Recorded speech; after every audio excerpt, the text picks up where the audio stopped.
नमस्कार। Ananya study classes में आप सभी का बहुत बहुत स्वागत है। आज हम लोग पढ़ेंगे बहुत ही अच्छे क्वेश्चन। तो चलिए शुरू करते हैं। आज के क्वेश्चन शुरू से लास्ट तक वीडियो को ज़रूर देखिए, बहुत ही अच्छे क्वेश्चन आप लोगों के लिए लाए हैं हम। तो चलिए शुरू करते हैं आज के प्रश्न नंबर 1। प्रसाद ने अपनी काव्य यात्रा का प्रारंभ ब्रज भाषा में कविताएं लिखकर किया था। ये कविताएं किस उपनाम से लिखा था? ऑप्शन आ बेताब, स्नेही या कलाधर या एक भारतीय आत्मा के नाम से। तो आप सभी को पता होगा कि कलाधर उपनाम से इनको जाना जाता है, जयशंकर प्रसाद जी को। तो इसका आंसर हो जाएगा कलाधर। और बेताब के नाम से उग्र जाने जाते हैं स्नेही गया प्रसाद शुक्ल का उपनाम है। और एक भारतीय आत्मा माखनलाल चतुर्वेदी को कहा जाता है। Question number 2। प्रसाद के निम्नलिखित रचनाओं का प्रकाशन वर्ष के आधार पर सही क्रम क्या है? यहाँ पे ऑप्शन आ ब स द दिया गया है। तो इसको आपको रचनाओं का प्रकाशन वर्ष के हिसाब से लगाना है। तो इसका देखेंगे, कामायनी का प्रकाशन वर्ष 1936 है और इसकी रचना समय है 1935, लेकिन प्रकाशन वर्ष 36 में। झरना 1918 है। करुड़ालय 1913 और छोको छ्वास जो है 1910 में लिखित है। तो यहाँ पे हम देख लेंगे, छोको छ्वास सबसे पहले आ रहा है, करुड़ालय 1913 और झरना 1918 और कमायनी 1936। तो यहाँ पे बा ऑप्शन राइट हो जाएगा। आगे हम देखेंगे क्वेश्चन। कामायनी का उद्देश्य है, कामायनी का क्या उद्देश्य है? इच्छा, क्रिया और ज्ञान का सामंजस्य, आनंद की स्थापना, उदारता में जीवन की सफलता, उक्त सभी। तो इसका आंसर हो जाएगा उक्त सभी। कामायनी का उद्देश्य क्या है? उक्त सभी। आगे हम देख रहे हैं प्रश्न नंबर 4। प्रश्न नंबर 4 है, प्रसाद की श्रेष्ठ आख्यानक कविताओं को जिस संग्रह में स्थान मिला है वह क्या है? वह है जिसमें उनकी श्रेष्ठ कविताओं को संग्रह में स्थान मिला है, वह कौन सी कविता है? तो इसका आंसर हो जाएगा लहर। प्रसाद की श्रेष्ठ आख्यानक कविताओं को जिस संग्रह में स्थान मिला है वह कौन सी है? लहर है। आगे हम देखते हैं क्वेश्चन नंबर 5। निराला की तुलसीदास कविता का वर्ण विषय क्या है? तुलसी की जीवनी है, तुलसी द्वारा पाए गए कष्टों का वर्णन है, रत्नावली द्वारा अनाहुत पहुँचने पर कहे गए अपशब्द और तत्पश्चात उनका आत्मोन्नयन है, या रामचरितमानस को लिखने का उनका अनुभव है। तो इसका आंसर हो जाएगा सा, रत्नावली द्वारा उनके अनाहुत पहुँचने पर कहे गए अपशब्द। ये आंसर सा वाला राइट हो जाएगा। Question number 6। महादेवी वर्मा की खड़ी बोली की प्रथम कविता कौन सी है? महादेवी वर्मा की खड़ी बोली की कविता कौन सी है? दिया, विसर्जन, प्रतीक्षा या उस पार। तो महादेवी वर्मा की खड़ी बोली की प्रथम कविता दिया है। इसका आ ऑप्शन राइट हो जाएगा। आगे हम क्वेश्चन देखेंगे। Question number 7। पंत की निम्नलिखित काव्य ग्रंथों का सही प्रकाशन वर्ष क्या है? तो पंत के सही काव्य ग्रंथों का प्रकाशन वर्ष हमें देखना है। तो यहाँ पे हम देखेंगे, उच्छ्वास का समय क्या, गुंजन का समय 1932 है, पल्लव का 28 है, बीड़ा का 1927 है और उच्छ्वास का जो है 1920 है। तो यहाँ से हम क्रम लगाएंगे। सबसे पहले हम देखेंगे कि उच्छ्वास का समय 1920 है, तो सबसे पहले उच्छ्वास आना चाहिए। उच्छ्वास, फिर बीड़ा 1927 में है, पल्लव 1928 में है और गुंजन 1932 में है। तो ऑप्शन सी राइट हो जाएगा। यहाँ पे आप लोग नोट डाउन कर सकते हैं कि उच्छ्वास का समय 1920 है, बीड़ा का समय 1927 है, पल्लव का 1928 है और गुंजन का 1932 है। ये क्वेश्चन बहुत ही मोस्ट इम्पॉर्टेंट हो जाता है। कभी कभी अकेले रचनाएं पूछ ली जाती हैं जिसको आपको प्रकाशन वर्ष बताना होता है, तो आपको याद होना चाहिए। आगे हम क्वेश्चन देखते हैं। पंत द्वारा रचित एकमात्र महाकाव्य कौन सा है? लोकायतन, परिवर्तन, कामायनी या पल्लव? तो पंत द्वारा रचित एकमात्र महाकाव्य कौन सा है? तो उनका काव्य है लोकायतन। आगे हम क्वेश्चन को देखेंगे। पंत का प्रिय छंद कौन सा है? पंत का प्रिय छंद कौन सा है? रोला, सोरठा, उल्लाला, कुंडलिया? तो यहाँ पे पंत का प्रिय छंद हो जाता है रोला। ऑप्शन ए राइट हो जाएगा। पंत का प्रिय छंद रोला है। अगला क्वेश्चन हम देखते हैं, क्वेश्चन नंबर 10। छायावाद की लघुत्रयी में कौन है? छायावाद की लघुत्रयी में कौन कौन से कवि आते हैं? महादेवी वर्मा, रामकुमार वर्मा, माखनलाल चतुर्वेदी? बा ऑप्शन मोहनलाल मेहतो, पंत, उदय शंकर भट्ट। सा ऑप्शन रामकुमार वर्मा, आरसी प्रसाद सिंह, उदय शंकर भट्ट। दा ऑप्शन माखनलाल चतुर्वेदी, पंत, उदय शंकर भट्ट। तो इसमें कौन कौन लोग आ जाएंगे लघुत्रयी में? आपको देखना है कि लघुत्रयी में कौन कौन से लोग आते हैं। तो इसका आंसर हो जाएगा ऑप्शन नंबर आ, महादेवी वर्मा आती हैं, रामकुमार वर्मा आते हैं और माखनलाल चतुर्वेदी आते हैं लघुत्रयी में। आगे हम देखेंगे क्वेश्चन नंबर 9।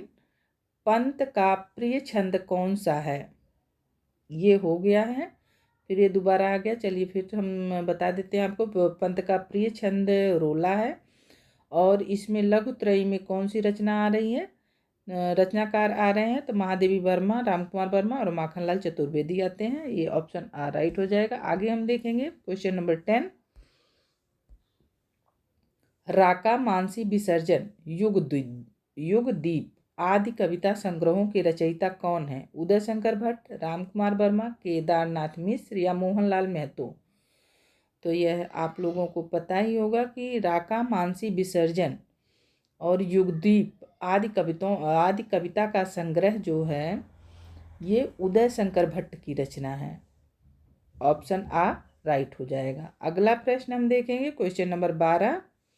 अनुभूति और अंतर्ध्वनि अनुभूति और अंतर्ध्वनि किस परवर्ती छाया कवि की काव्य संग्रह है?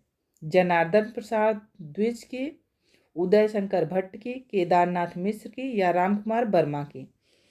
तो इसका आंसर हो जाएगा ये जनार्दन प्रसाद झा की रचना है। अनुभूति और अंतर्ध्वनि रचना है जनार्दन प्रसाद झा की रचना है। आगे क्वेश्चन हम देखेंगे। नीरजा के लिए महादेवी वर्मा को कौन सा पुरस्कार मिला था? ज्ञानपीठ पुरस्कार, मंगला प्रसाद पारितोष, शेक्सपियर पुरस्कार या मीरा पुरस्कार? तो ये बहुत ही अच्छा क्वेश्चन है। नीरजा के लिए महादेवी वर्मा को शेक्सपियर पुरस्कार मिला था। ऑप्शन सी राइट हो जाएगा। अगला क्वेश्चन हम देखेंगे। पंत ने गुंजित अली किसे कहा है? यहाँ पे आप देखिए, पंत ने गुंजित अली किसको कहा है? एकांत को, निर्जन को या प्रकृति को या समाज को? किसको कहा है गुंजित अली? तो इसमें आंसर हो जाएगा, इसका आंसर हमारा हो जाएगा एकांत को उन्होंने गुंजित अली कहा है। किसको कहा है? एकांत को गुंजित अली कहा है। अगला क्वेश्चन है, किस आलोचक ने छायावाद का प्रवर्तक कवि जयशंकर प्रसाद को स्वीकार किया है? नामवर सिंह ने, नगेंद्र ने, इलाचंद्र जोशी ने या प्रभाकर माचवे ने? छायावाद का प्रवर्तक कवि जयशंकर प्रसाद को किस कवि ने स्वीकार किया? तो हमारा आंसर हो जाएगा इलाचंद्र जोशी ने जयशंकर प्रसाद को छायावाद का प्रवर्तक कवि स्वीकार किया है। अगला प्रश्न है, किसने छायावाद नाम का उद्घोष सर्वप्रथम किया था? छायावाद शब्द का उद्घोष सर्वप्रथम किसने किया था? प्रसाद ने, पंत ने, निराला ने या मुकुटधर पांडे ने? तो ये क्वेश्चन बहुत ही आसान है, तो इसमें हो जाएगा मुकुटधर पांडे ने छायावाद शब्द का सर्वप्रथम प्रयोग किया था। आगे हम देखेंगे क्वेश्चन नंबर 17। किस विद्वान आलोचक ने छायावाद की सर्वप्रथम मनोवैज्ञानिक आलोचना की थी? किस विद्वान ने सर्वप्रथम छायावाद की मनोवैज्ञानिक आलोचना की थी? डॉक्टर नगेंद्र, प्रभाकर माचवे, इलाचंद्र जोशी या विनय तोष? तो यहाँ पे हमारा ऑप्शन हो जाएगा डॉक्टर नगेंद्र ने छायावाद की सर्वप्रथम मनोवैज्ञानिक आलोचना की थी। ये बहुत ही अच्छा क्वेश्चन है। छायावाद की सर्वप्रथम मनोवैज्ञानिक आलोचना किसने की थी? डॉक्टर नगेंद्र ने। क्वेश्चन नंबर 18, सुमित्रा नंदन पंत को छायावाद का प्रवर्तक किसने माना है? सुमित्रा नंदन पंत छायावाद के प्रवर्तक हैं, यह कथन किसका है? ऑप्शन आ डॉक्टर नगेंद्र, ऑप्शन बा Ramvilas Sharma, option C Namvar Singh, option D Nand Dulare Vajpeyi. तो यहाँ पे आंसर हो जाएगा नंद दुलारे वाजपेयी जो है सुमित्रा नंदन पंत को छायावाद का प्रवर्तक स्वीकार किया है। आगे हम देखेंगे कौन सा कवि स्वच्छंदतावाद की काव्यधारा के अंतर्गत आता है? कौन सा कवि स्वच्छंदतावाद की काव्यधारा के अंतर्गत आता है? Option A Roopnarayan Pandey, B Ramkumar Verma, C Bhagwati Charan Verma, D Harivansh Rai Bachchan. तो इसमें से कौन आता है स्वच्छंदतावादी काव्यधारा के अंतर्गत? रूपनारायण पांडे जी आते हैं। ऑप्शन ए राइट हो जाएगा, रूपनारायण पांडे स्वच्छंदतावाद की काव्यधारा के अंतर्गत आते हैं। अगला क्वेश्चन हमारा है क्वेश्चन नंबर 20, छायावादी काव्य की सबसे बड़ी कलात्मक विशेषता क्या है? छायावाद की सबसे बड़ी कलात्मक विशेषता क्या है? ऑप्शन ए बिंब विधान, बी प्रतीक योजना, सी व्यंजना सौंदर्य, डी कलात्मकता। तो छायावाद की सबसे बड़ी विशेषता है व्यंजना सौंदर्य। ऑप्शन सी राइट हो जाएगा। आगे हम देखेंगे छायावाद के प्रमुख कवियों में से किसने गीतों की मधुर वेदना की मर्माभिव्यक्ति अधिक है? तो यहाँ क्वेश्चन नंबर 21 देखिए, छायावाद के प्रमुख कवियों में से किसमें गीतों की मधुर वेदना की मर्माभिव्यक्ति अधिक है? प्रसाद में, पंत में, महादेवी वर्मा में या निराला में? तो यहाँ पे हो जाएगा ये जो सी महादेवी वर्मा में। आगे हम देखते हैं कौन सी रचना प्रसाद के ब्रजभाषा काव्य के अंतर्गत नहीं आती है? क्वेश्चन नंबर 22 यहाँ पे देखिए आप लोग, कौन सी रचना प्रसाद के ब्रजभाषा काव्य के अंतर्गत नहीं आती है? तो ऑप्शन ए लहर, बी करुड़ालय, सी कानन कुसुम, डी प्रेम पथिक। तो इसका आंसर हो जाएगा लहर। आगे हम देखते हैं क्वेश्चन नंबर 23, प्रसाद की प्रथम प्रभात कविता किस संग्रह में संकलित है? प्रसाद की प्रथम प्रभात कविता किस संग्रह में संकलित है? ऑप्शन ए कानन कुसुम और झरना, बी लहर, सी आंसू, डी प्रेम पथिक। तो इसका आंसर हो जाएगा बी प्रेम पथिक में। प्रथम प्रभात प्रेम पथिक में संकलित है। छायावाद की समाप्ति किस काव्य से मानी जाती है?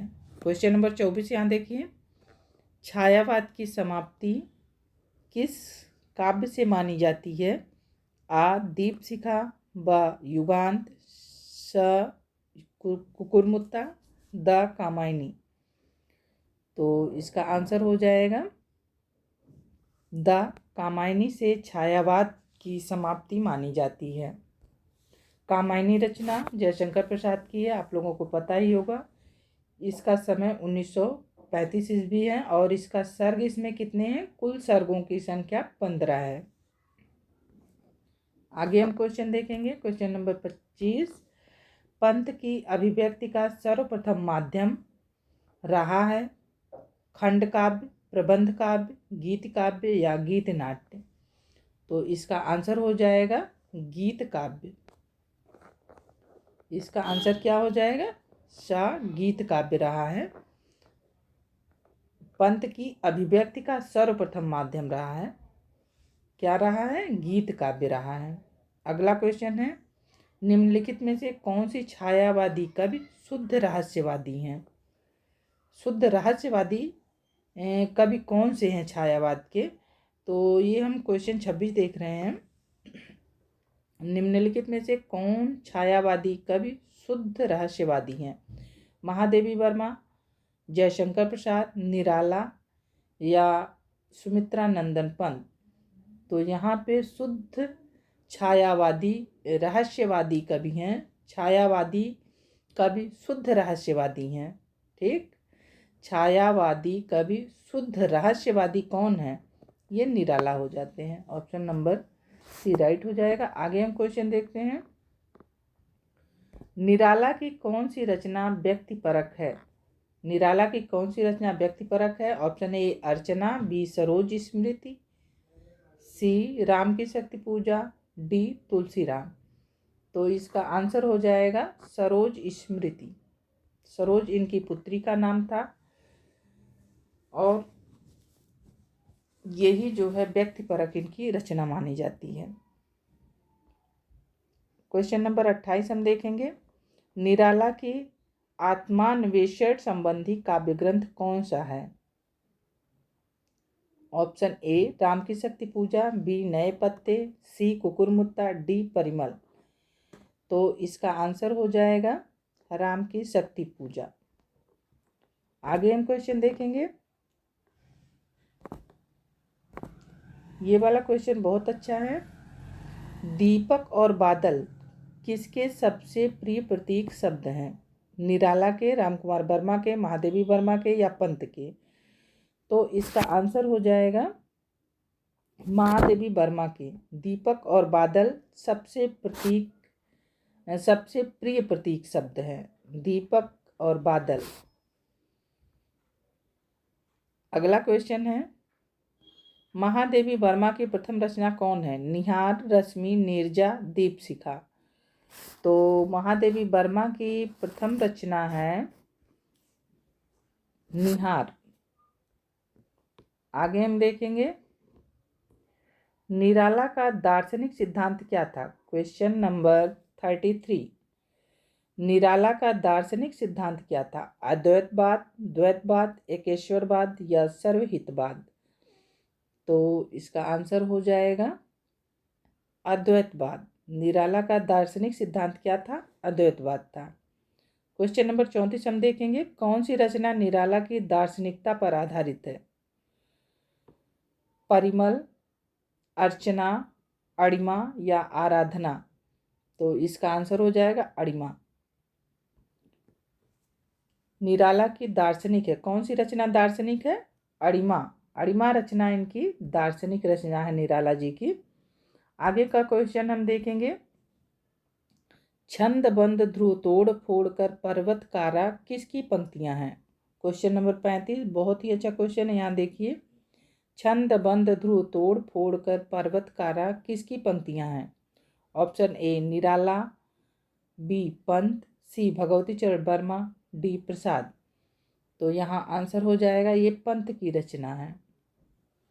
अगला क्वेश्चन, सन 1920 में सरस्वती पत्रिका के जुलाई अंक में प्रकाशित कविता कुररी के प्रति छायावाद युग की प्रथम कविता मानी जाती है। इस कविता के रचनाकार कौन है?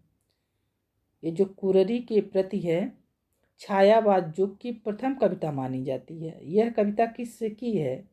महादेवी वर्मा की है, मुकुटधर पांडे की है, जयशंकर प्रसाद की है या निराला की है? तो यह कविता है मुकुटधर पांडे की है, कुररी के प्रति। आगे का क्वेश्चन देखिए, किस समीक्षक ने छायावाद को तत्कालीन काव्य की संपूर्ण विशेषताओं की व्यंजना में असमर्थ समझकर उसके स्थान पर स्वच्छंदतावाद शब्द का प्रयोग अधिक सार्थक माना है?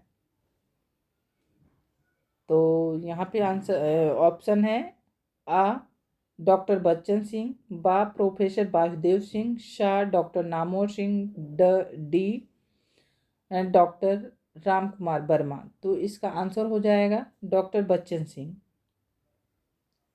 ऑप्शन राइट हो जाएगा। अगला क्वेश्चन हम देखते हैं 38। छायावाद को चित्र भाषा शैली किसने कहा है? छायावाद को, बहुत ही अच्छा क्वेश्चन है, देखिए छायावाद को चित्र भाषा शैली किसने कहा है? डॉक्टर शिव प्रसाद सिंह चौहान, डॉक्टर नामोर सिंह, आचार्य रामचंद्र शुक्ल या नंद दुलारे वाजपेयी। तो यहाँ पे आंसर हमारा हो जाएगा ए, आचार्य रामचंद्र शुक्ल ने छायावाद को चित्र भाषा शैली कहा है। अगला क्वेश्चन हम देखेंगे, छायावाद की प्रयोगशाला का प्रथम आविष्कार किस रचना को कहा गया है? छायावाद की प्रयोगशाला का प्रथम आविष्कार किस रचना को कहा गया है? ऑप्शन ए झरना, बी पल्लव, सी दीपशिखा, डी मधुशाला। इसमें से ऑप्शन कौन सा राइट होगा? तो मैं बता देती हूँ, इसका ऑप्शन राइट हो जाएगा झरना। झरना को प्रयोगशाला का प्रथम आविष्कार कहा जाता है। झरना जयशंकर प्रसाद की रचना है, पल्लव पंत की है, दीपशिखा महादेवी वर्मा की है और मधुशाला हरिवंश राय बच्चन की रचना है। छायावाद का ब्रह्म किसे कहा जाता है? छायावाद का ब्रह्म किसे कहा जाता है? क्वेश्चन नंबर 40 यहाँ पे देखिए, छायावाद का ब्रह्म किसको कहा जाता है? महादेवी वर्मा को, जयशंकर प्रसाद को, पंत को या निराला को? तो यहाँ पे हो जाता है कि जयशंकर प्रसाद को छायावाद का ब्रह्म कहा जाता है, ब्रह्मा कहा जाता है। छायावाद का ब्रह्मा किसे कहा जाता है? जयशंकर प्रसाद को कहा जाता है। अगला क्वेश्चन हम देखेंगे, प्रसाद की गद्य पद्य में रचना कौन सी है? प्रेम पथिक, शोकोच्छ्वास, उर्वशी या बभ्रुवाहन? तो इसका आंसर हो जाएगा उर्वशी। उर्वशी गद्य पद्य में रचित है, इसे चंपू काव्य कहा जाता है। जो गद्य पद्य में रचनाएं होती हैं उसको क्या कहा जाता है? चंपू काव्य कहा जाता है। तो जयशंकर प्रसाद की उर्वशी क्या है? चंपू काव्य है। यहाँ पे हम देखेंगे क्वेश्चन नंबर 42, प्रसाद की किस रचना पर अंग्रेजी कवि गोल्ड स्मिथ की दी हिरमिट कविता का प्रभाव है? तो यहाँ पे हरमिट होना चाहिए, हिरमिट यहाँ पे गलत इस हो गया होगा प्रिंट आउट। तो यहाँ पे देखिए कौन सी है, प्रेम पथिक, प्रेम राज्य, आंसू या कामायनी? तो यहाँ पे आंसर हो जाएगा प्रेम पथिक। अगला क्वेश्चन हम देखते हैं, यहाँ पे है क्वेश्चन नंबर 43। आज की वीडियो में हमने 50 क्वेश्चन लिए हैं। आप लोग वीडियो कमेंट करके बताइएगा कि आपको क्वेश्चन किस स्तर के लगे हैं, आपको क्वेश्चन कैसे लगे, अच्छे हैं कि कैसे हैं, जो कमियां हों उसे बताइए, जो अच्छे लगे हों उसको बताइए कमेंट करके। तो चलिए यहाँ पे हम देखते हैं कि 43 क्वेश्चन क्या कहता है। कविवर जयशंकर प्रसाद को कुछ आलोचकों ने पुरातन पंथी कहा है, क्योंकि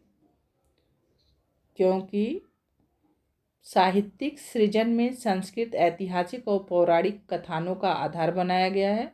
ऑप्शन बी, साहित्य सृजन में रूढ़ियों एवं अंधविश्वासों का समर्थन किया गया है। ऑप्शन सी, प्रकृति चित्रण में भक्तिकालीन उपमानों का प्रयोग किया गया है। ऑप्शन डी, जीवन में सुख दुख की अनिवार्यता को स्वीकार किया गया है। तो यहाँ पे आंसर हो जाएगा ऑप्शन ए राइट हो जाएगा। अगला क्वेश्चन हम देखते हैं, क्वेश्चन नंबर 44, कामायनी के चिंता सर्ग का अंश 1928 ईस्वी में किस पत्रिका में अक्टूबर अंक में छपा था? कामायनी के चिंता सर्ग का कुछ अंश 1928 में किस पत्रिका में छपा था? सुधा में, चांद में, सरस्वती में या रूपाभ में?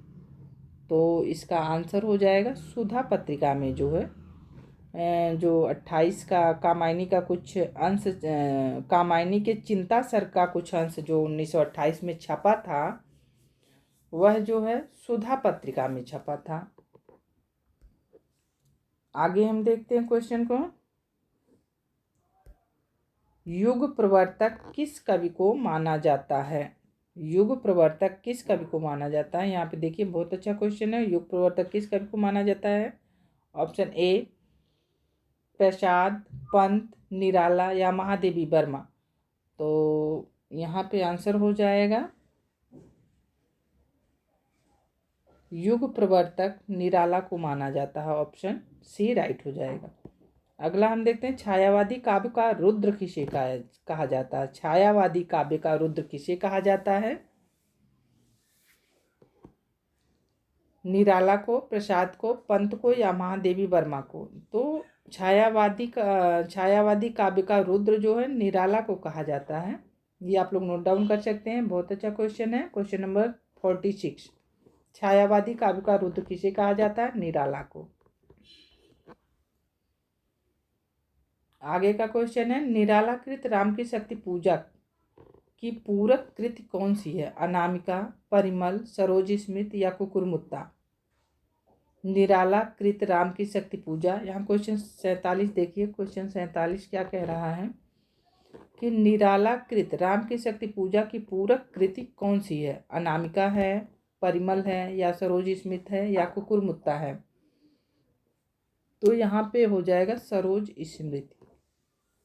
अगला क्वेश्चन है ये 48 वाला क्वेश्चन बहुत ही अच्छा है। ये शोक गीत अक्सर पूछा जाता है कि हिंदी संसार का सर्वाधिक प्रसिद्ध शोक गीत, हिंदी संसार का सर्वाधिक प्रसिद्ध शोक गीत किसे कहा जाता है? Option A Saroj Smriti, B Anamika, D Kukurmutta या डी पारम को? तो यहाँ पे हो जाएगा सरोज स्मृति शोक गीत के रूप में प्रसिद्ध है। अगला क्वेश्चन है पंत के काव्य, यहाँ पे क्वेश्चन देखते हैं।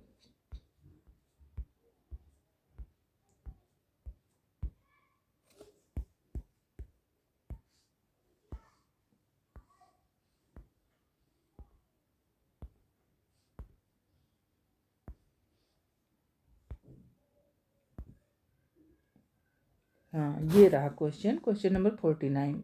आगे पीछे हो गया था, उसके लिए माफ़ी चाहते हैं। पंत के काव्य उच्छ्वास की काव्यात्मक शैली क्या है? पंत के काव्य उच्छ्वास, जो पंत का काव्य उच्छ्वास, उसकी काव्यात्मक शैली की समीक्षा किसने की थी? शिवाधर पांडे, नामवर सिंह, रामचंद्र शुक्ल या निराला? तो इसका आंसर हो जाएगा शिवाधर पांडे। अगला क्वेश्चन एंड लास्ट क्वेश्चन आज का। पंत और बच्चन द्वारा रचित सहयोगी रचना कौन है? खादी के फूल, मधुशाला, मधुकलश और चिदम्बरा। तो आप लोगों को पता ही होगा कि खादी के फूल ये रचना जो है पंत जी बच्चन के साथ मिलकर लिखे थे। तो आज के वीडियो में यहीं तक। आई होप आप लोगों को क्वेश्चन बहुत ही अच्छे लगे हों। पूरी वीडियो देखने के लिए धन्यवाद। वीडियो को लाइक करना और शेयर करना बिल्कुल ना भूलिए। आप लोगों का सपोर्ट हमारे लिए बहुत ही अनिवार्य है। धन्यवाद।